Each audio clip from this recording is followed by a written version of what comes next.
এবার এইটা যদি হয়, এখানে আমার মেন পয়েন্টস কি কি হবে, সেটা হচ্ছে এটা একটা বাক্য বা বাক্যাংশ।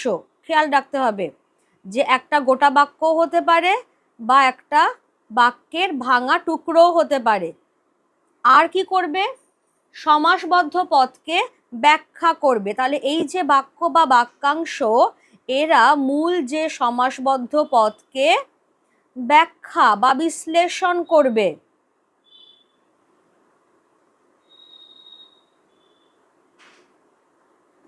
আমি একটু এই জায়গাটায় আনছি, এই যে টার্মটা আমি বলেছিলাম যে ব্যাস, কথাটা ব্যাস মানেই হচ্ছে বড় করে ব্যাখ্যা করা। যেখান থেকে আমার এখানটায় চলে আসছে ব্যাস বাক্য, অর্থাৎ সমাসবদ্ধ যে ছোট্ট পদটা আছে সেটাকেই ও ব্যাখ্যা করে বড় করে দেখাবে। হলো, আমি